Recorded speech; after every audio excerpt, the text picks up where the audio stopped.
umaga sa inyong lahat. Maari po kayong tumayo para sa ating panalangin.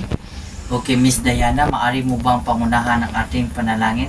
Sa ng Ama, ng Anak, sa Espiritu Santo. Amen. Glory be to the Father, and to the Son, and to the Holy Spirit, as it was the beginning, is now, and ever shall be, world without end. Amen. Father, the Son, the Holy Spirit. Amen. Okay, bago kayo umupo, pakiayos muna ang inyong mga upuan at pakipulot ang mga nakakalat na mga papel. Itala ko muna ang lumiban. Palapakan natin ating mga sarili dahil walang lumigan. May tatlong tuntunin tayo sa ating klase. Una, umupo ng maayos. Pangalawa, tumingin sa guro at makinig. Pangatlo, itaas ang inyong mga kamay sa gustong sumasagot. Balik-aral muna tayo. Nung kayo ay nasa elementarya, ano ang sa inyong isipan ang aralin panlipunan? Mahusay dahil alam mo kung ano ang aralin panlipunan. Kung natin simulan ang ating talakayan, nais ko muna kayong kumustahin. Kumusta kayong lahat? Mabuti at nasa mabuting kalagayan kayong lahat. Ngayon, may inihanda akong pangkatang laro. Ito ay ang jumbled letters. Pero bago yan, ipakilala ko muna sa inyo ang ating layunin.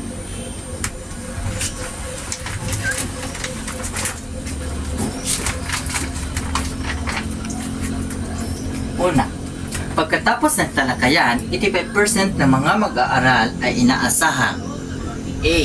Natutukoy ang mga bansang matatagpuan sa kontinente ng Asya at mga anyong lupa at anyong tubig. B. Nasusuri ang pinakamalaking kontinente sa mundo kabilang ang mga anyong lupa at anyong tubig sa Asya. At ang panghuli, inilarawan ng detalyado ang iba't ibang anyong lupa. Ito ang jumbled letters.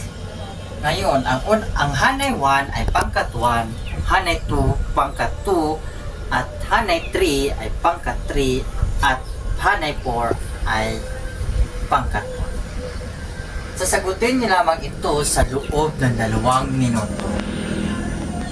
Husay at nasagot ninyo ng tama. Ito ay dagat, anyong tubig, lambak, at anyong lupa. Palakpakan natin ang ating mga sarili. Maraming salamat sa inyong pagbahagi sa araw na ito.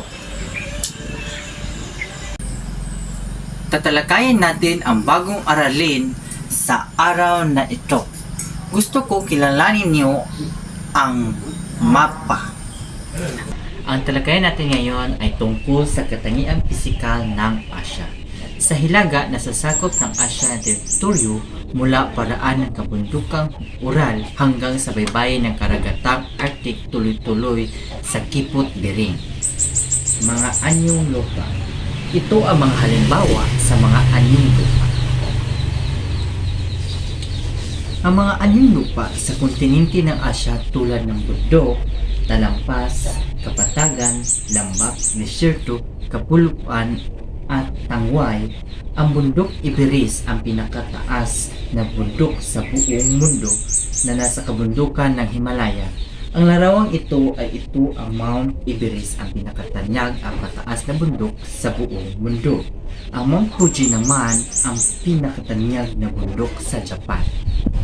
Ipinagmalaki naman natin sa Pilipinas sa mga anyong lupa ay ang Mayon Volcano, ang pinakamaganda at matanyag na bulkan dito sa Pilipinas, at ang pinakamaliit naman na bulkan ay ang Taal. Sa Indonesia naman ay ang bulkang Krakatoa na matatagpuan naman sa kapatagan ng Indus sa hilaga ng India. At sa Pilipinas naman, ang pinakamalawak na kapatagan ay ang Gitang Luzon at Coronadal sa Mindanao. Ito ang mga anyong lupa. Ito ang Mayon Volcano at ang Mount Fuji ng Japan. Ang susunod naman ay ang lambak, Lu, Wanghu, Yangtze at Amot sa China na mahaba sa 2,800 na kilometro. Malawak din ang lambak ng mga ilog Irrawaddy Selvi ng Myanmar. Ito naman ang disyerto. Isa ring pisikal na kaanyuan sa Asya ang mga disyerto na nasa China ang 1,400 kilometrong takla Makan at ang disyerto ng Gobi. May disyerto rin sa Arabia, Iraq, Iran at India. Ang Indonesia naman ang pinakamalaking kapuluan sa daigdig na bumubuo ng 13,000 na mga pulo. Ang Hapon ay isa ring kapuluan. Ang Tangway ay bahagi ng kapuwang na nakausli sa karagatan. Ito ang kapuluan na makikita niyo sa larawan. Sa sunod naman ay ang mga anyong tubig. Ito ang mga halimbawa ng mga anyong tubig. Una, ang Atlantic Ocean. Ang Atlantic Ocean ay isa sa mga anyong tubig dito sa mundo. Ang mga anyong tubig sa kontinente ng Asya tulad ng karagatan, dagat, lawa, ilog at puo. Maliban sa karagatang Atlantiko, ang tatlong karagatan sa daigdig ay nakapaligid sa Asya, ang mga karagatang Pasipiko sa Silangang Asya, karagatang Indian, at Timog at Artiko sa Hilaga. Mga anyong tubig. Ilang dagat naman ang matatagpuan sa rehiyon. Ang Timog Dagat China na pinakamalaking dagat sa Asya ay napapaligiran ng Vietnam, Malaysia, Indonesia at ang Pilipinas. Ang dagat Mediterranean, pangalawa sa pinakamalaking dagat sa Asya, Africa at Europa. Ang susunod naman ay ang dagat Bering. Isa rin itong sa mga anyong lupa dito sa mundo. Ay nasa pagitan ng Asya at Hilagang Amerika. Ang Okhotsk ay nasa hilaga ng Hapon at silangan ng Russia ang silangan dagat ng China. Dito nakapiligiran ang dagat Bering. Susunod naman ay ang ilog. Maraming ilog sa Asya. Ang ilog Lima at at nagsisimula sa kabundukan o maayos sa Russia, dumadaloy sa India, Pakistan at Bangladesh ang mga ilog Indus, Ganges at Brahmaputra. Ilog Yangtze ang pinakamahaba na mga ilog sa buong mundo na sa 5,519 kilometro.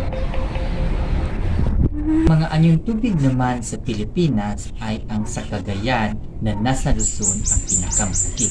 Sa Korea naman ang pinakamalaki ay ang ilog Yalu.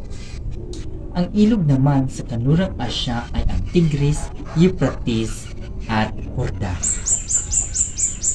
Ang susunod naman ay ang lawa. Ito rin ang pinakamalaking lawa ay ang Ural sa Hilagang Asya at Rusya na may sukat na 67,740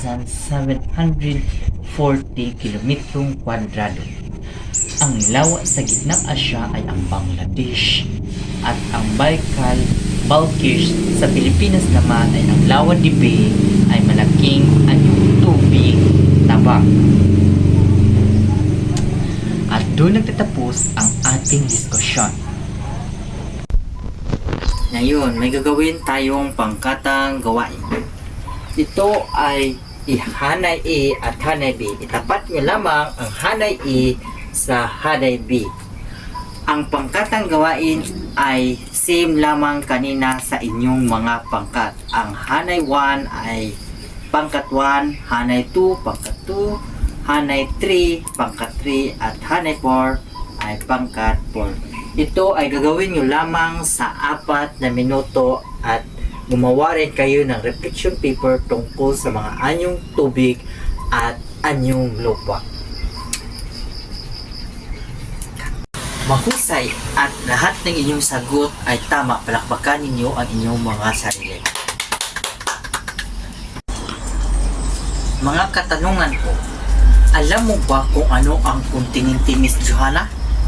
Mahusay dahil alam mo kung ano ang kontinente.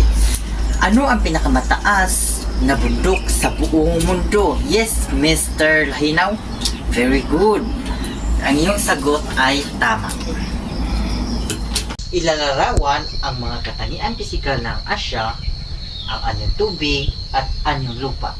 Ito ay isang individual na mga gawain. Itapat niyo lamang ang mga larawan na ito kung saan ito nabibilang, kung ito ba ay anyong tubig o anyong lupa. Mahusay at lahat ng iyong sagot ay tama. Palakpakan natin ating mga sarili. At dito natatapos ang ating talakayan.